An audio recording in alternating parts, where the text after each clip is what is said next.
Electric car बनाने वाली दुनिया की सबसे बड़ी कंपनियों में शामिल टेस्ला एक बार फिर चर्चा में है। इस बार वजह कंपनी की कार या नई टेक्नोलॉजी नहीं, बल्कि उसका चीन का कारोबार है। हाल ही में एक रिपोर्ट सामने आई जिसमें दावा किया गया कि टेस्ला अपने चीन वाले कारोबार को बेचने, अलग करने या बंद करने जैसे विकल्पों पर विचार कर रही है। रिपोर्ट में यह भी कहा गया कि भविष्य में टेस्ला और स्पेसएक्स के बीच मर्जर की तैयारी के तहत यह कदम उठाया जा सकता है। लेकिन इस खबर के सामने आते ही टेस्ला के सीईओ इलन मस्क ने सोशल मीडिया पर इसे पूरी तरह गलत बताया और साफ कहा कि यह सिर्फ फेक न्यूज है।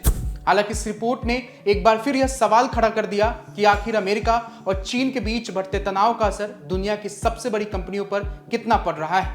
आइए विस्तार में समझते हैं। नमस्ते, मेरा नाम है प्रद्युम्न और आप देख रहे हैं जागरण बिजनेस। वॉल स्ट्रीट जर्नल की एक रिपोर्ट में दावा किया गया टेस्ला के कुछ अधिकारियों को चीन के कारोबार को अलग करने की तैयारी करने के लिए कहा गया है। रिपोर्ट के मुताबिक कंपनी के सलाहकार चीन के कारोबार को अलग कंपनी बनाने, बेचने या जरूरत पड़ने पर बंद करने जैसे विकल्पों पर भी विचार कर रही है। हालांकि रिपोर्ट में यह भी कहा गया कि अभी कोई अंतिम फैसला नहीं हुआ है और आगे चलकर योजना बदल भी सकती है। रिपोर्ट सामने आने के बाद एलन मस्क ने तुरंत प्रतिक्रिया दी। उन्होंने इस खबर को पूरी तरह गलत बताया और इसे फेक न्यूज कहा। यानी फिलहाल टेस्ला की ओर से चीन का कारोबार बेचने या अलग करने की योजना की पुष्टि नहीं की गई। रिपोर्ट में यह भी कहा गया कि पिछले कुछ सालों में एलन मस्क ने टेस्ला के अधिकारियों से अमेरिका और चीन के कारोबार को अलग तरीके से ऑर्गेनाइज करने को कहा था। इसका मकसद यह बताया गया कि अगर भविष्य में दोनों देशों के बीच तनाव और बढ़ता है तो कम से कम अमेरिका का कारोबार बिना किसी बड़ी परेशानी के चलता रहे। चीन टेस्ला का अमेरिका के बाद दूसरा सबसे बड़ा बाजार है। कंपनी का सांघाई गीगा फैक्ट्री प्लांट दुनिया का सबसे बड़ा और सबसे ज्यादा उत्पादन करने वाला प्लांट है। यही प्लांट यूरोप और एशिया प्रशांत देशों में गाड़ियों की सप्लाई का बड़ा केंद्र भी है।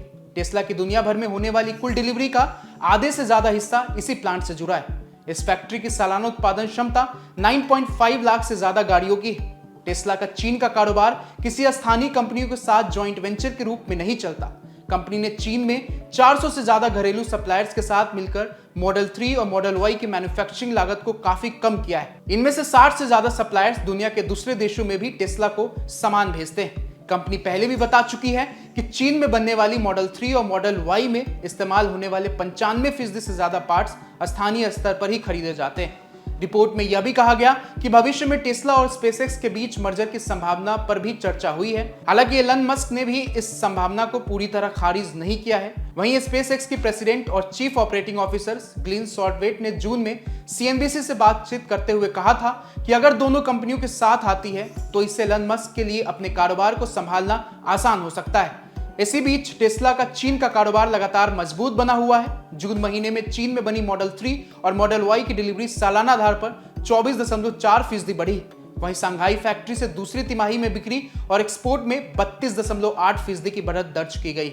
ऐसे में फिलहाल एलन मस्क ने चीन के कारोबार को बेचने की खबरों को पूरी तरह गलत बताया है। लेकिन अमेरिका और चीन के बीच बढ़ते तनाव की वजह से आने वाले समय में दुनिया की बड़ी कंपनियों की रणनीति पर निवेशकों की नजर बनी रहेगी। बहुत बहुत शुक्रिया।